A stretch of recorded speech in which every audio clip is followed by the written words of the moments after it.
ناظرین، south Asian T V کی طرف سے آج کے اس ادبی پروگرام گفتگو کا میزبان عارف فرحاد آپ سے مخاطب ہے۔ آج ہماری مہمان شخصیت ہیں جناب قیوم طاہر۔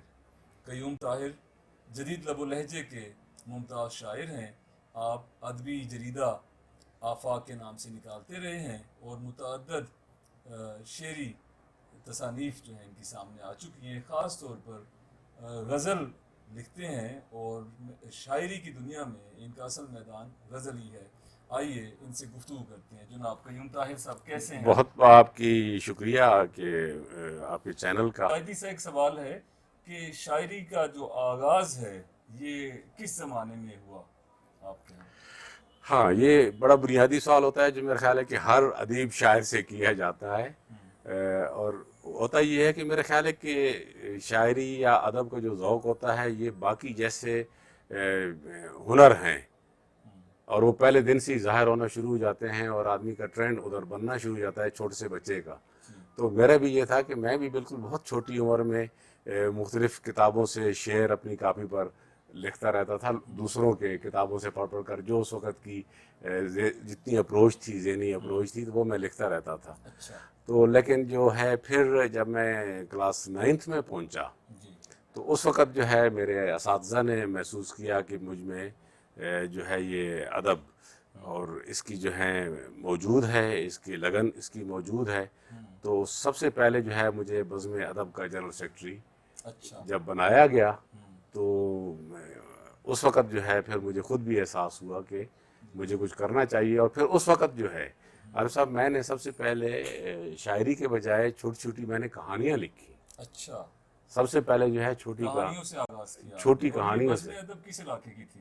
یہ اپنے تلگانگ میں۔ تلگانگ میں، ٹھیک ہے۔ اچھا، تو وہاں سے جو ہے وہاں پھر میں نے وہ کیا اور چھوٹی چھوٹی کہانیاں لکھی جو جنگ راولپنڈی کے بچوں کے صفحہ میں جو ہے شائع ہونا شروع ہو گئی۔ اس زمانے میں مظفر اکبر آبادی جو تھے وہ بھائی جان جنگ اخبار کے بچوں کے جو تھے تو وہ صفحہ ایڈٹ کرتے تھے، اور یہ انہی زمانے کا ہے کہ اس زمانے سے ہی جو ہے خاور اجاز، ریاض احمد راج اور اس طرح بہت سارے احباب تھے جنہوں نے جو ہے یہ بچوں کے صفحے سے ہمارے ساتھ ہی جو ہے وہ لکھنا شروع کیا۔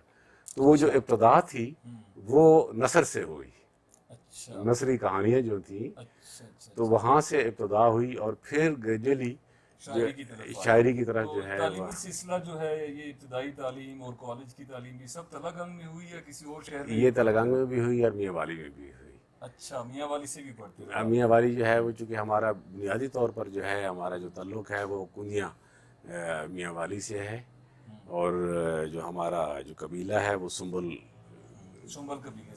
قبیلہ کہلاتا ہے یہ کنیا کا۔ اور ایک بہت معروف افسانے کی شخصیت تھی محمد حامد سراج جو ابھی مرحوم ہوئے ہیں، بہت نفیس آدمی، ان کا اور ہمارا گاؤں ساتھ جو ہے وہاں پر تھا۔ تو وہاں سے ہمارے والدین نے جو ہے وہ ہجرت کی، اور ہجرت کر کے اس کے بعد پھر سب کا جو مسکن ہے وہ راولپنڈی آ گیا۔ اچھا، یہ بتائیے تقریباً یہ کون سا زمانہ تھا، کس سن میں آپ راولپنڈی آئے؟ ہمارے والد صاحب تو بہت عرصہ پہلے یہاں آ گئے تھے، تو اس کے بعد یعنی یہ تو آپ کہہ لیں کہ پاکستان بننے سے بھی پہلے، لیکن ہم لوگ پھر کافی عرصہ کے بعد جو ہے یہاں پر، کیونکہ ہماری تو پیدائش پاکستان کے بعد کی ہے، تو اس کے بعد جو ہے پھر وہ۔ اچھا، یہ جاننا چاہیں کہ ہم کہ ابتدائی دور میں آپ نے کن اساتذہ فن کا، کن شعراء کا مطالعہ زیادہ کیا اور کس نے آپ کو متاثر کیا؟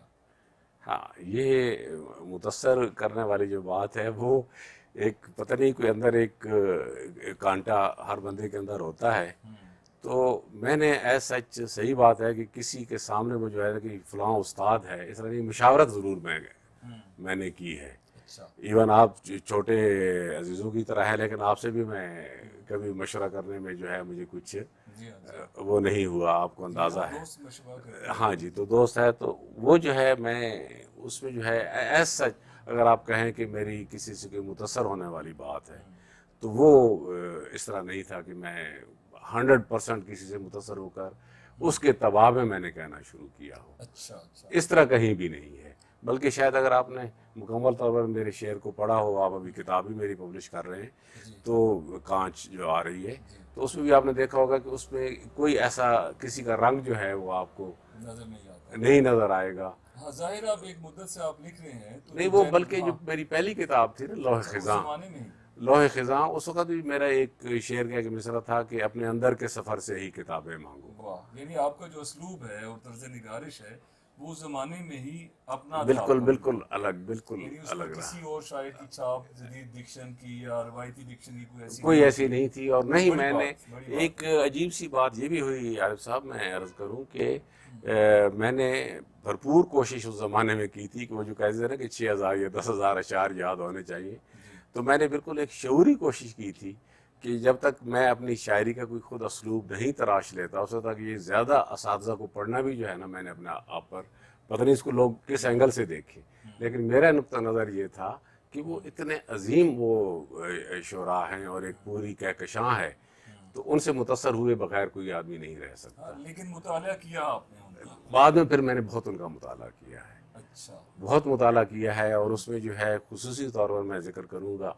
کہ مصفی مجھ سے اور آتش، میر، اور یہ جو ہیں یہ ان کا ذرا ان کا مطالعہ بھی زیادہ کیا ہے. اور انہوں نے جو ہے وہ چونکایا بھی بہت ہے، اچھا. انہوں نے چونکایا بھی بہت ہے. بلکہ آتش تو میں دیکھتا ہوں کہ ہمارے بہت نامی گرامی شعراء ہیں جنہوں نے آتش کی بہت خوش چینی بھی کی ہے. جب ہم مطالعہ آتش کا کرتے ہیں تو پھر ہمیں اندازہ ہو جاتا ہے کہ ہمارے ہاں کے بھی بہت سارے شعراء ہیں جو خوش چینی کرتے ہیں، جو آتش کی جو خوش چینی کرتے رہے ہیں. چونکہ فارسی ہمیں نہیں آتی اس لیے ہم بیدل کے بارے میں تو نہیں کہہ سکتے، لیکن وہ بھی ہے کہ ان کا بھی اثر جو ہے وہ کیا قدیم اور کیا جدید. اچھا یہ بتائیے کہ غزل کے علاوہ کوئی نظم، ہائیکو، کچھ ایسی چیزیں بھی لکھی شاعری میں آپ؟ میں نے بالکل بہت نظمیں کہی ہیں، اور ایک جو میری نظم کی جو ایک صنف ہے جو 5 سطری جو میں نے نظمیں ہیں وہ انشاءاللہ جلدی آئے گی، اور وہ 2 ورشن میں آئے گی. اس کا ساتھ ساتھ ایک ہی پیج پر 5 شعر وہ 5 لائنیں نظم کی ہیں، اور ان کی 5 جو ہے وہ ترجمہ بھی اس کا آئے گا، میں سمجھ گیا. وہ آئے گی. اور وہ جو ہے بالکل اس کا جو ہے عارف صاحب، اس کا یہ میں نے کیا ہے کہ اس میں پہلے جو 2 مصرع ہیں ان میں کوئی قافیہ ردیف کا اہتمام نہیں ہے. اچھا، پہلے 2 مصروں میں کافی ردیف کا اہتمام نہیں ہے، جو 5 سطری نظم ہے، لیکن جو تیسرا، چوتھا اور 5واں مصرع ہے وہ بالکل قافیہ اور ردیف کے ساتھ ہے. اچھا. تو یہ ایک بالکل نئی، آپ اسے آپ ایک نیا تجربہ کہہ نیا لیجیے، تجربہ کہہ اردو لیں، نظم اختراع کہہ لیں، جی واہ، اختراع بڑی کہہ بات. لیں کہ یہ جو ہے وہ میں نے اس تو پر توجہ دی ہے. یہ تو آپ کی مورا نظم سے ملتی جلتی چیز ہوگی. مورا نظم سے ہو جائے گی بالکل. مورا اور پابند لیکن اس میں یہ ہے کہ اس صورت میں یہ نہیں ہے کہ کوئی ایک ہی بحر یوز کی گئی ہے، اس میں بہت ساری بحور ہیں اس 5 سطری میں. اچھا. اس میں وہ یہ نہیں کہ ایک ہی، لیکن جو ایک نظم ہے 5 سطری وہ تو ایک ہی بحر وہ تو ایک ہی بحر میں ہوگی. اچھا، اب آزاد نظم یا نثری نظم کی طرف بھی آپ گئے؟ میں آزاد نظمیں میں نے کہی ہیں، خاص طور پر یہ جو جیون کتھا ہے پنجابی کی، اس میں آپ کو ایک اکثریت جو ہے وہ نظموں کی ملے گی. تو اس کے علاوہ دوسری نظمیں بھی ہیں. اور پھر ہائیکو کا آپ نے پوچھا، تو ہائیکو تو آف کورس ہم ان بانیان میں سے جنہوں نے پاکستان میں سب سے پہلے ہائیکو کہنا شروع کیا. بلکہ اگر آپ اردو ادب کی نئی تحریکیں جو ڈاکٹر انور سدید صاحب کی جو ایم فل کی کتاب پڑھائی جاتی ہے اس میں بھی میرا تذکرہ جی ماشاءاللہ ظاہر ہے موجود ہے. آپ کا بہت سی جگہوں پر ذکر ملتا ہے. جی ہاں، تو وہ جو ہے ہائیکو اور ہائیکو کا بھی میں یہ عرض کر دوں کہ ہائیکو کے لیے جو ہے میرا منصوبہ یہی ہے. جاپان میں تو یہ ہے کہ جاپان میں تو وہ ان کو میرے خیال کلاس 1 سے کمپوز کرانا شروع کر دیتے ہیں، کیونکہ ان کے ہاں ایک اس کا وہ سب سے زیادہ ٹرینڈ جو ہے وہ جاپان میں ہی ہے.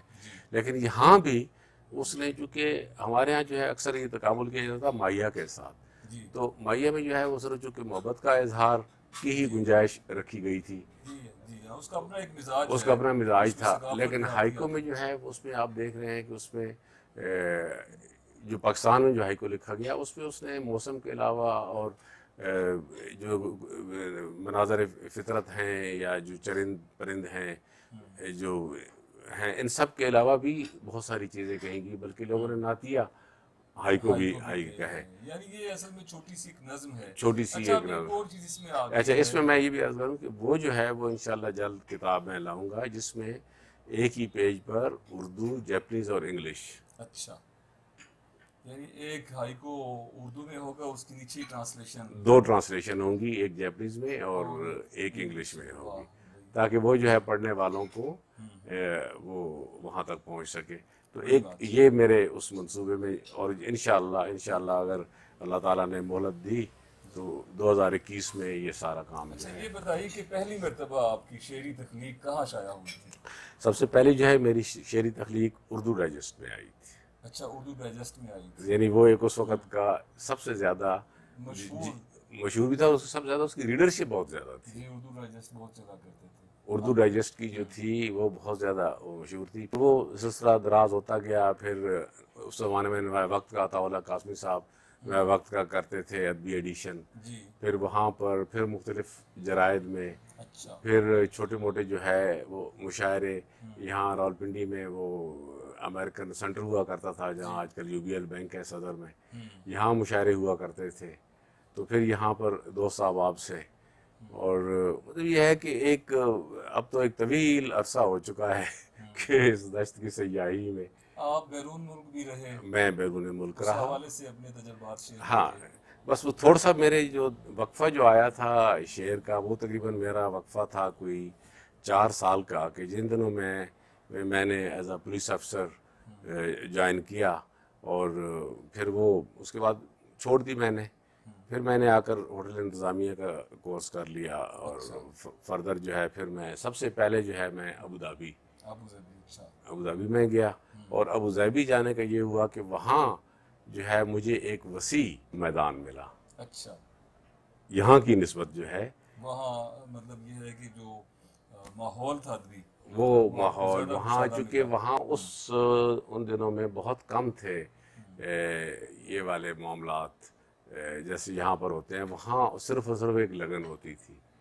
اور یہ بھی میں ایک ریکارڈ پر لے آؤں کہ آج جو پوری دنیا میں عالمی مشاعروں کا جو ایک وجود ہے یا ہو رہے ہیں، اس کی سب سے پہلی جو اینٹ ہے، جو بنیاد ہے، وہ ہم لوگوں نے، جس میں میں بھی ایک چھوٹا سا کردار تھا، وہ ہم لوگوں نے ابو ظبی میں سب سے پہلا عالمی مشاعرہ کروایا. یہ کون سے سن کی بات ہے؟ یہ 1980 کی بات. اچھا، یعنی یہ 80 کی دہائی میں آپ نے؟ نہیں، 1980 میں ہی کروایا تھا. 1980 میں ہی کروایا تھا. 1980 میں کروایا تھا. اور وہاں اس وقت کے جو پاکستانی اور انڈین جو تھے، ہندوستانی جو بزنس مین تھے یا جو لوگ تھے، ان لوگوں نے بھی ہمارے ساتھ تعاون کیا، اور ہم نے اس زمانے میں سٹارز کو بلایا.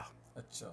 یعنی ان کو اس زمانے میں آپ یہ دیکھیے کہ ہم نے ایروپلین ٹکٹ، 5 اسٹار ہوٹل سٹے، اور 3000 درہم ہر شاعر کو اس زمانے میں پے کیا. اچھا. پے کیے. اور ایک بہت خوبصورت سوینئر جو ہے ہم نے یہ اس پر چھاپا گلیز پیپر پر، ایک سوینئر، اس میں تمام کی غزلیات شائع ہوئی. اچھا. اور انہی دنوں میں ہم وہاں پر جو 10 دوست تھے، وہاں پر ہم نے ایک سب سے پہلی اردو شاعری کی 10 دوستوں کی مشترکہ کتاب تھی جو یہاں نہیں نظر آ رہی. اس کا نام تھا ریت اور شبنم. اچھا، بہت پیارا نام ہے. اچھا، وہ ریت کا وہ حوالہ تھا، اور شبنم ہم لوگ تھے. اچھا. جو اس صحرا میں، اس ریگستان میں جو ہے وہ شبنم کی طرح وہ وہاں موجود تھے. اور وہ سرور مجاز صاحب نے کتاب چھاپی تھی، اور قطیر شفائی مرحوم نے اس کا دیباچہ لکھا. واہ واہ واہ، بڑے لوگ تھے، لیجنڈ لوگ تھے. یہ جو تنظیم تھی آپ کی، اس کا کیا نام تھا جس کے تحت آپ نے وہ پہلا وہاں سلسلہ شروع کیا مشاعرے کا؟ اس وقت جو ہے صرف ایک یہ بنی تھی کہ عالمی مشاعرے کروانے ہیں. اچھا. تو اس میں جو بڑے نام تھے وہ وسیم احمد صاحب تھے کراچی سے، جو زیادہ انہوں نے آرگنائز کیا. اور اس کے بعد جنہوں نے ہمیں بہت زیادہ فنڈز دیے، ان میں یہ یعقوب تصور صاحب بہت ہیں. ان کے باس تھے، ان کی ایک بہت بڑی کنسٹرکشن کمپنی تھی.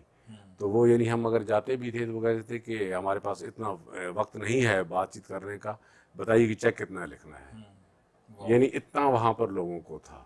تو اس زمانے میں پھر ہم نے سب سے پہلے جو ہے وہ قتیل صاحب، احمد ندیم قاسمی مرحوم، توفیل ہوشیار پوری صاحب، میشر بدایونی، ضمیر جعفری مرحوم، ان کو بلانا شروع کیا؟ نہیں جی، سب سے پہلے ان کو ہم نے بلایا. اچھا. اور پروین فنا سید مرحومہ، اور جگن ناتھ آزاد، اور کلیم عاجز، اور وفا فنا نظامی کانپوری.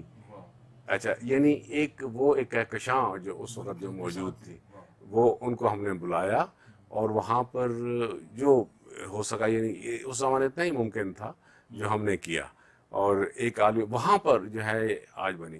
لیکن اتنا کامیاب ایک بہت بڑا عالمی فنکشن کرانے کے باوجود ہمارے ہاں اس کی رپورٹنگ جو ہے وہ 3-4 لائنوں سے زیادہ نہ ہوئی. اچھا.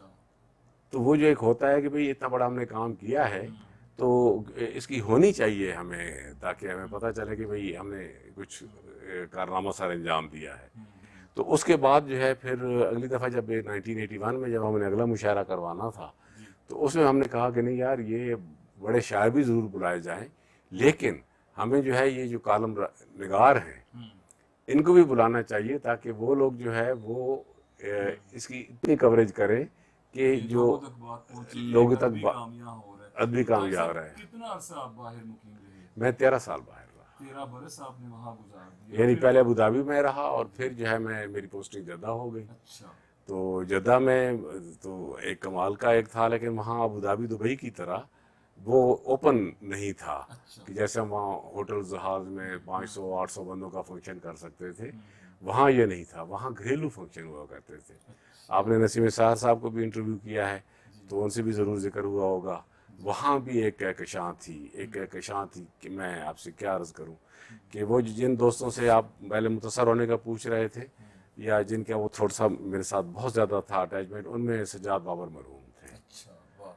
تو سجاد صاحب پہلے دبئی میں تھے، میں ابوظہبی میں تھا، پھر ان کی بھی ٹرانسفر جدہ ہو گئی، میں بھی وہاں پہنچ گیا. وہاں آلریڈی نسیم سہر موجود تھے. ظفر مہدی مرحوم لکھنؤ سے تھے، وہ وہاں موجود تھے. ان کی مسز ہماری بھابھی صاحبہ شمع ظفر مہدی، اور اس کے بعد نسیم سہر صاحب تھے، تسلیم الہی زلفی صاحب تھے، اور شجاعت علی راہی. جب آپ ابوظہبی سے جدہ کی طرف گئے تو وہاں کا جو ادبی ماحول تھا اسی کچھ یادیں شیئر کیجیے. اس کا تو بہت خوبصورت یادیں ہیں ہماری، اس لیے کہ ابوظہبی کا ایک کھلا ڈلا ایک ماحول تھا جہاں آپ بڑے فنکشنز کر سکتے تھے، ہالز میں، ہوٹلز میں، 500-800 جتنا بھی ہو سکتا تھا. لیکن جدہ کا جو ماحول تھا وہ اور سعودیہ کی جو پالیسی تھی اس میں آپ جو بھی فنکشن تھا وہ گھر کے اندر کر سکتے تھے. اچھا. اور پھر گھروں کے میں بھی یہ ہوتا تھا کہ گھر کے اندر بھی آپ رات کے 12-12:30 بجے تک تو نکل سکتے ہیں کہیں سے روڈ کے اوپر، لیکن اس کے بعد جو ہے جب تک تہجد کی اذان نہیں ہوتی اس وقت تک آپ باہر نہیں نکل سکتے تھے. اچھا. پابندیاں تھیں وہاں اس طرح کی پابندیاں تھیں. لیکن وہاں پر جو خوبصورتی تھی پھر وہ یہ تھی کہ وہاں جو بھی فنکشن ہوتا تھا وہ ود ڈنر ہوا کرتا تھا. اچھا. ایک روایت تھی کھانے کے ساتھ اور پورا جو ہے وہاں پر وہ انٹرٹینمنٹ مسلسل جو ہے وہ چلتی رہتی تھی اور بہت لوگ وہ کرتے تھے. اطمینان کے ساتھ وہاں آتے اور اطمینان کے ساتھ بیٹھتے، پوری کی پوری فیملی آتی تھی بچوں سمیت. بچوں کو کہاں چھوڑ کر آئے.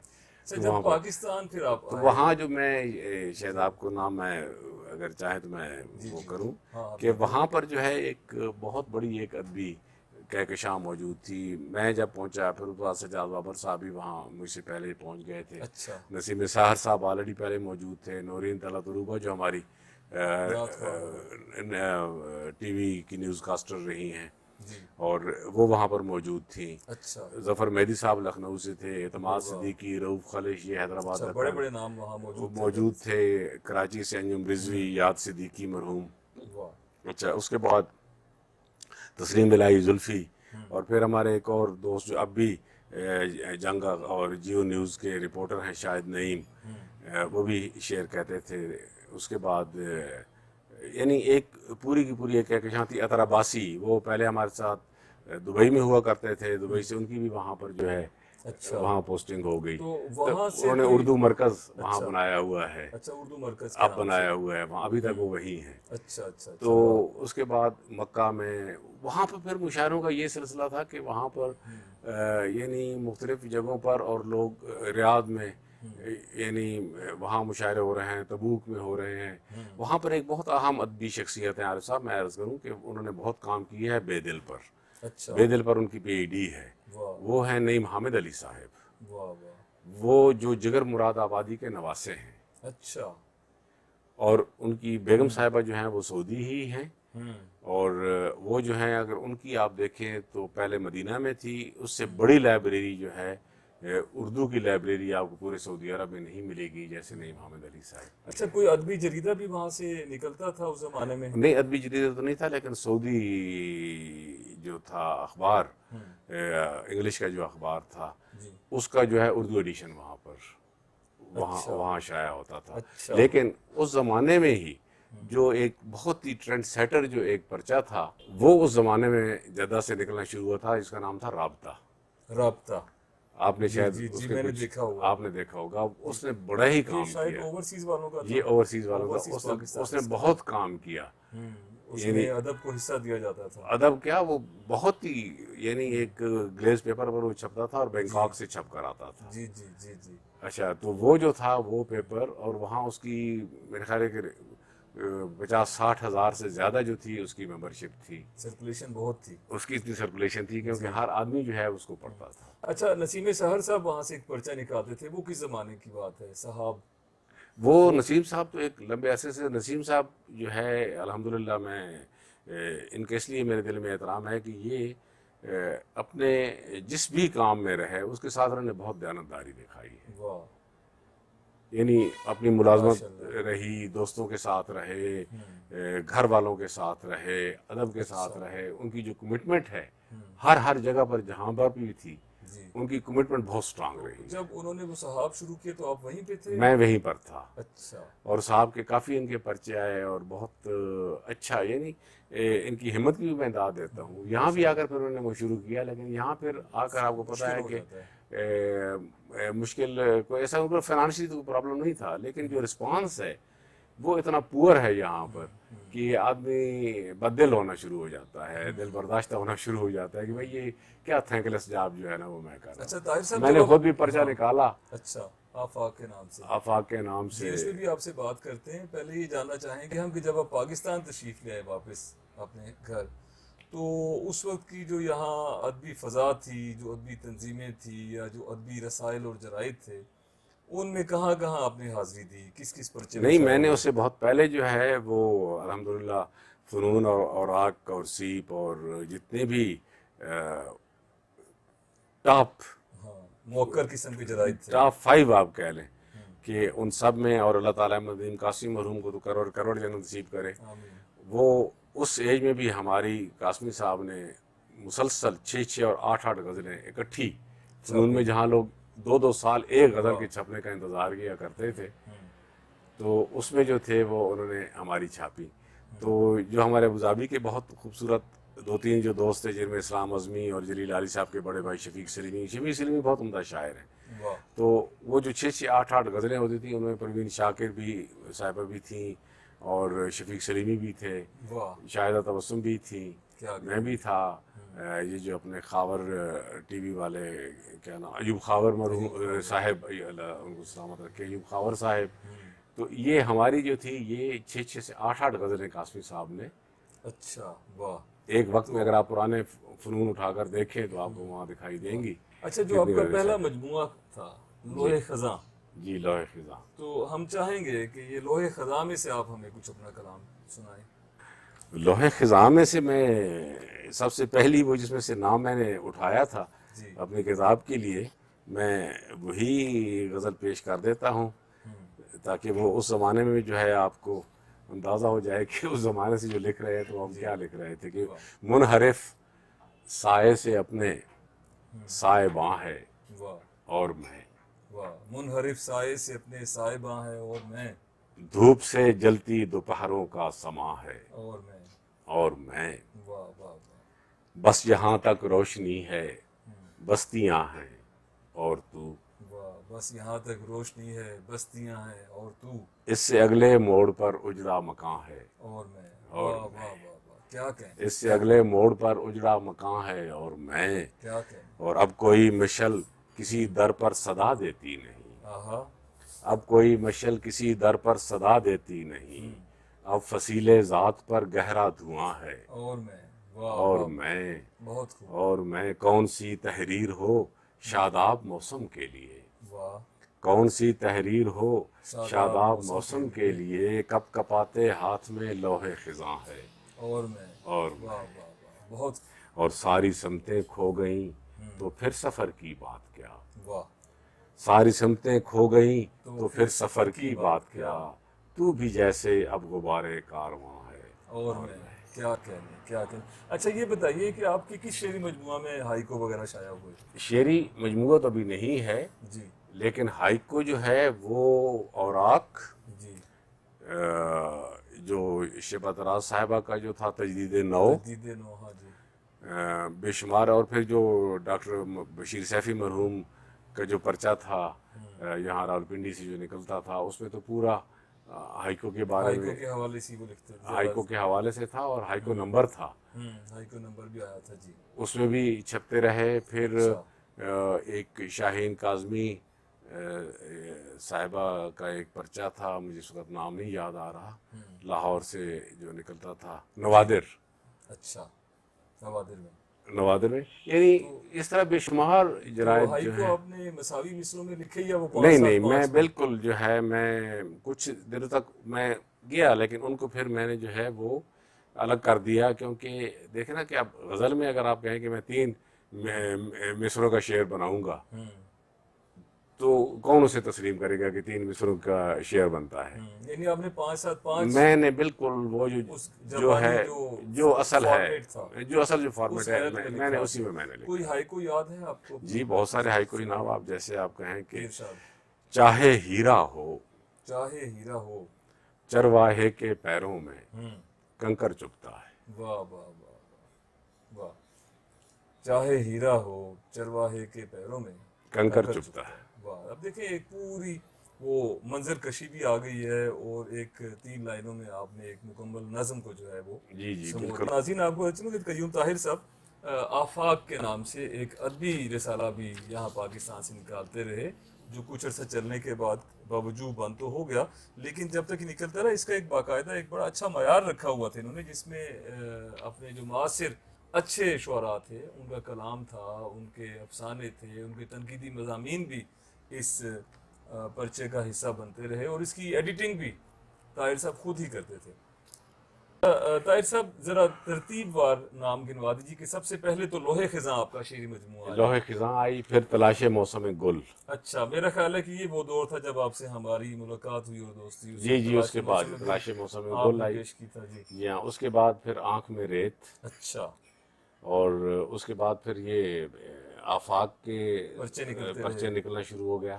جی۔ پھر یہ پنجابی کی اردو نظمیں غزلیں جو ہیں وہ جیون کتھا کے نام اچھا، سے، ماشاء اللہ، اس کو بھی میں نے 2 میں چھاپا ہے، 2 رسم الخط میں۔ جی، اس میں وہی گرمکھی بھی کبھی ہے، اچھا، اور جو شاہمکھی ہے واہ، یعنی نستعلیق جو ہے، اس کو اس میں بھی چھاپا، اور اس کے بعد سلوٹ آئی ہے جی، شاعری کی کتاب، اور اس اچھا کے بعد ابھی کانچ جو ہے اچھا، ان تمام میں غزلیں ہی ہیں یا کوئی نظم؟ نہیں، جیون کتھا میں نظم ہے؟ جیون کتھا میں پنجابی میں جو ہے وہ نظمیں بہت اچھا، اس کا زیادہ مطلب آپ نے غزل زیادہ لکھی؟ ہیں۔ غزل آپ زیادہ کا اثر، لکھی، غزل نظم میں نے لکھی، لیکن وہ جو میں نے جیسے پہلے ذکر کیا تھا کہ ان کی تعداد غزل کے مقابلے میں کم ہے، جی غزلوں کے مقابلے میں کم ہے۔ آج کل جو ہے میں جو ایک کام کر رہا ہوں وہ اس کو وقت سے پہلے ہی اس لیے کر رہا ہوں کہ اس کے تقریباً 350 اشعار ہو گئے ہیں۔ اچھا، وہ میں ایک جیسے مرحوم ناصر کاظمی کی پہلی بارش جی، تھی کہ میں نے جب لکھنا سیکھا تھا، میں نے جب لکھنا سیکھا تھا، یہ ان کی وہ تھی، جی نظم تھی۔ تو ایک طویل اس کے آپ کہہ لیں، لیکن میں جو ہے وہ الف کے قافیہ کے ساتھ میں ردیف یعنی تحدید ہے، اس میں نے ایک حد مقرر کری ہے کہ اس میں جو ردیف ہے وہ میں کی ہے، اچھا، تو اس میں جو ہے اس وقت تک انشاءاللہ اس کی میں 70 غزلیات کی اچھا، ماشاء اللہ، میں اس کی کتاب لاؤں گا، جو ہے کم از کم جو ہے 500 450 سے 500 اشعار جو ہے ایک ہی قافیہ اور ردیف میں، اور اس حد کے ساتھ اس کا میں واہ، بڑی بات ہے، جو ہے آپ کے کہ ہاں تجربات ہونے چاہیے ابھی۔ یہ جو ہے یہ، اور انشاءاللہ یہ بھی 2021 میں۔ ناظرین آپ کو بتاتا چلوں کہ طاہر صاحب کا ایک اور شعری مجموعہ، نیا شعری مجموعہ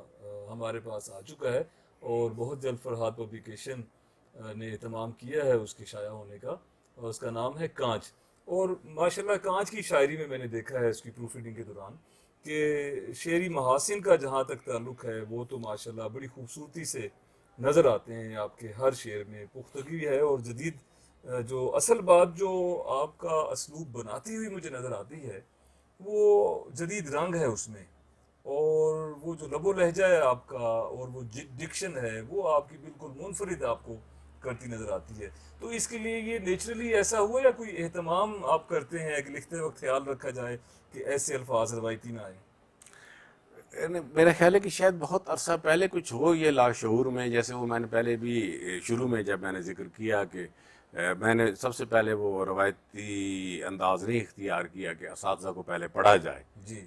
وہ میں نے مصرع بھی دہرایا تھا کہ اپنے اندر کے سفر سے ہی کتابیں مانگو. واہ. تو اس میں جو ہے مجھے آج تک یاد ہے کہ ایک میرے بارے میں ایک مضمون میں شروع ہی وہ مضمون یہاں سے کیا گیا کہ کسی شاعر کے لیے یہی خوش بختی ہے کہ وہ اپنے اسلوب سے پہچانا جائے. واہ. تو آپ بھی جو بات فرما رہے ہیں وہ یہی ہے کہ آپ کے پاس جو لفظیات ہیں وہ مستعار لی ہوئی نہ ہوں. جی.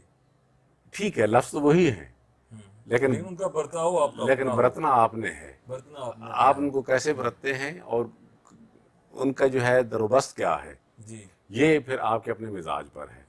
تو یہ نہیں ہے کہ وہ جو کچھ ہیں ہمارے احباب کو جو صرف ایک مشاعروں کی شاعری اور واہ واہ کے کھڑاک جو ہے نا وہ جی. اس کے رہتے ہیں سلسلے میں.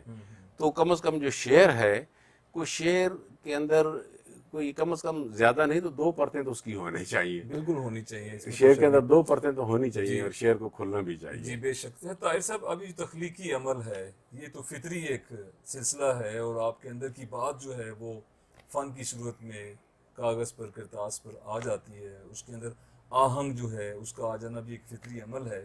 لیکن اب کیا کسی خاص نظریے کے تحت بھی آپ نے شاعری لکھی، یا اپنے اندر کے انسان کے سکون کے لیے بس لکھتے رہے آپ؟ میرے خیال ہے کہ جو بھی معاشرہ ہمیں دے رہا ہوتا ہے، جو بھی آپ کو حالات، تو وہ تو قلم بند کرنا جو ہے، چاہے نثر نگار ہے چاہے شاعر ہے، جی. اسے تو اس کو فرار اختیار نہیں کرنا چاہیے. کیونکہ شاعر اور ادیب جو ہے وہ اپنی عہد کی تاریخ بھی لکھ رہا ہوتا ہے. بے شک. تو اس میں جو ہے وہ بہت ساری چیزیں آ جاتی ہیں اور بہت ساری چیزوں کو آنا چاہیے یعنی جو ہم آبزرو کرتے ہیں جو ہم کیا ہے آبزرو وہ کرتے ہیں. فطری طور پر اس میں آ جاتا ہے. جیسے ابھی یہ جب 4 ماہ سے ہم ابھی ایک طرح کے لاک ڈاؤن میں ہم لوگ بیٹھے ہیں اس کرونا وبا کی وجہ سے، تو اس میں جو میکسیمم جو میں نے جو شاعری کی ہے، جو آلموسٹ آپ کہہ لیں کہ تقریباً 75 غزلیں ایسی ہوں گی کہ جن میں لامحالہ جو ہے یہ وبا کا جو ہے وہ تذکرہ کسی نہ کسی نہیں، وہ حوالے سے. تقریباً اس میں ہر غزل میں آپ کو 2-3 اشعار اچھا. ایسے ملیں گے کہ جو اس خوف کے اور یہ ناگہانی اموات کے اور فنا ہو جانے کے اور حوالے سے. دوستوں کو بچھڑ جانے کے جی. اور اس وبا میں مرگ کے حوالے سے، جی. تو اس میں بہت زیادہ اس میں ان کا ہاں، بہت سے دوست ہمارے ادیب دانشور ادیب نوجوان دانشور بھی گئے ہیں. بوڑھے بھی اس تو دوران دنیا یہ سے جو چلے ایک گئے. ہم ایک بڑی سموتھ سی جو لائف گزار رہے تھے، چھوٹے موٹے تو دیکھیں نا، زندگی ہے آخر مدو جزا، وہ تو چلتے رہتے ہیں. لیکن بات یہ ہے کہ یہ جو اچانک آ جائے کہ آپ سے ایک آدمی 2 دن پہلے بات کرتا ہے اور تیسرے دن خبر ملتی ہے کہ وہ نہیں دنیا ہے، سے چلا گیا. وہ یہاں نہیں ہے، تو پھر آپ وہ اس سے فرار اختیار نہیں کر سکتے. اس کو آپ کے کہیں نہ کہیں اس نے آپ کے شعر میں آنا ہے. اگر آپ یہ کہیں کہ ہم سے ہمارا مشرقی پاکستان الگ ہو گیا اور ہم بے حس ہو کر ہم اس سے بیٹھے اس کے بارے میں کوئی شعر نہ کہیں، کیوں نہ کہیں؟ ہمیں اس کے بارے میں لکھنا ہوگا کہ ہمارا ایک بازو کٹا. جی. اسی طریقے سے جب ہمارے دوست ہم سے بچھڑتے ہیں، یا ہم کسی وبا میں یا ہم کسی سیلاب میں یا کسی زلزلے سے جب ہمارے عزیز اقربا دوست ہمارے پیارے جب چلے جاتے ہیں تو ان کا دکھ تو ہے. جی. تو یہ اس کی ریفلیکشن جو ہے آپ کی شاعری میں سمجھتا ہوں ذاتی طور پر یہ آنی چاہیے، کیونکہ آپ ساری عمر ایک خاص قسم کے یوٹوپیا میں آپ نہیں گزار سکتے. آپ اپنی خیالی جنت بسا کر بیٹھے رہیں جی. اور ایک تصور لیے ہوئے کہ بیٹھے رہیں تصور جانا. وہ تصور جانا سے ہٹ کر بھی بہت کچھ جی ہے. بے شک. جی طاہر صاحب، آپ کے شعری مجموعے وقتاً فوقتاً آتے رہتے ہیں، ہم چاہتے ہیں کہ آپ ان میں سے ہمیں کچھ مزید اپنی شاعری سنائیں. جو آخری ابھی تک کی آخری ایک تو ابھی آ جائے گی انشاءاللہ 2-4 ہفتوں میں، تو یہ سلوٹ سے میں آپ کو چند اشعار پیش کرتا ہوں کہ جانا ٹھہرا ہے تو آداب و سلیقے سے نکل.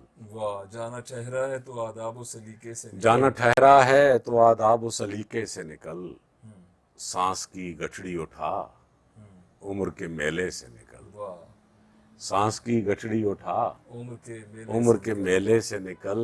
واہ تو ہتھیلی پہ دھری خاک سے بڑھ کر کیا ہے. واہ واہ واہ. تو ہتھیلی پہ دھری دھری خاک سے بڑھ کر کیا ہے. یہ جو ہونے کا تجھے وہم ہے ہونے سے نکل. واہ تو ہتھیلی پہ دھری خاک سے بڑھ کر کیا ہے. واہ واہ. یہ جو ہونے کا تجھے وہم ہے ہونے سے نکل. اور عصر ہو جائے تو پھر دھوپ ٹھہرتی کب ہے. واہ، عصر ہو جائے تو پھر دھوپ تو ٹھہرتی پھر کب دھوپ ہے. ٹھہرتی کب ہے. اب فقط لمحوں کو گن سال مہینے سے نکل. واہ اب واہ واہ. فقط لمحوں کو گن سال مہینے سے کیا نکل. کہیں گے، کیا کہیں. اب فقط لمحوں کو گن. اور ایک اور دو چار شعر ایک اور غزل کی سنی گا کہ کچھ رنگ الگ اس کے ہیں کپڑا ہے الگ سا. واہ، کچھ رنگ الگ اس کے ہیں کپڑا ہے الگ سا. ہاں کچھ رنگ الگ اس کے ہیں کپڑا ہے الگ سا. جو میں نے پہننا ہے وہ چولا ہے الگ سا. واہ واہ واہ. جو میں نے پہننا ہے وہ چولا ہے الگ سا. نظموں کی ابھی شال کا ریشم نہیں کاتا. واہ نظموں کی ابھی شال کا ریشم نہیں کاتا. بننی ہے غزل جس سے وہ دھاگا ہے الگ سا. واہ واہ واہ. نظموں کی ابھی شال کا ریشم نہیں کاتا. بننی ہے غزل جس سے وہ بننی دھاگا ہے الگ غزل سا. جس سے وہ دھاگا ہے کیا الگ کہنے، سا. کیا کہنے. ترتیب تو دھڑکن نے کئی بار ہے بدلی. آہا. ترتیب تو دھڑکن کی کئی بار ہے بدلی. اس بار جو دل کو ہے وہ دھڑکا ہے الگ سا. واہ واہ واہ واہ. کیا کہنے. اس بار جو دل کو ہے وہ دھڑکا ہے الگ سا. واہ. اور میں خود بھی نہیں دیکھا کہ آنکھیں نہ گنوا دوں. میں خود بھی نہیں دیکھا کہ آنکھیں نہ گنوا دوں. مٹھی میں میری کوئی ستارہ ہے الگ سا. واہ. میں خود بھی نہیں دیکھا کہ آنکھیں نہ گنوا دوں. مٹھی میں میری کوئی ستارہ ہے. واہ واہ. بلا شبہ جی، بلا شبہ یہ طرز نگارش، یہ سلیقہ ہے الگ سا آپ کا جو ہے. ہم نے بھی ایک مصرع کہہ دیا ہے کہ یہ آپ کا یہ طرز نگارش کے سلیقہ ہے الگ سا. تو آنکھ میں ریت سے بھی کچھ سنا دیجیے. بات کرنے کا بس اتنا سا کرینہ آ جائے. واہ. بات کرنے کا بس اتنا سا کرینہ آ جائے. ایک غزل میں میرا چیرا ہوا سینہ آ جائے. واہ واہ واہ واہ واہ. بات کرنے کا بس اتنا سا کرینہ آ جائے. ایک غزل میں میرا چیرا ایک غزل میں میرا چیرا ہوا سینہ آ جائے. واہ تو ہماری طرح ایک روز بسر کر تو صحیح. واہ. تو ہماری طرح ایک روز بسر کر تو صحیح. زندگی تیرے بھی ماتھے پہ پسینہ آ جائے. واہ. تو ہماری طرح ایک روز بسر کر تو صحیح. زندگی تیرے بھی ماتھے پہ پسینہ آ جائے. واہ واہ واہ. اور تنگ ہوتی چلی جاتی ہیں زمینیں ساری. واہ. تنگ ہوتی چلی جاتی ہیں زمینیں ساری. میری ہجرت بھی سفل میرا مدینہ آ جائے. میری ہجرت بھی سفل میرا مدینہ آ جائے. اور ایک دو تین شعر میں اور ضرور سنانا چاہوں گا کہ خوابوں کی تعبیریں اور آنکھوں کا نم بھی رکھ دینا تھا. واہ. خوابوں کی تعبیریں اور آنکھوں کا نم بھی رکھ دینا تھا. کیا کہنے. ایک پرانی الماری میں اس کا غم بھی رکھ دینا تھا. واہ واہ واہ. ایک پرانی الماری میں اس کا غم بھی رکھ اس کا غم بھی رکھ دینا تھا. سپنوں پھولوں اور خوشبو سے جگہ بچے تو ایک کونے میں. واہ. سپنوں پھولوں اور خوشبو سے جگہ بچے تو ایک کونے میں. دھندلی ہوتی تصویروں کا ایک البم بھی رکھ دینا. واہ واہ واہ. دھندلی ہوتی تصویروں کا ایک البم بھی رکھ دینا تھا. مٹی کا رشتہ گہرا تھا ورنہ طاہر صاحب ہم نے. واہ. مٹی کا رشتہ گہرا تھا ورنہ طاہر صاحب ہم نے. مٹی کا رشتہ گہرا تھا ورنہ طاہر صاحب ہم نے. آنکھیں عرش پہ اور سورج پر ایک قدم بھی رکھ دینا. واہ واہ واہ واہ واہ.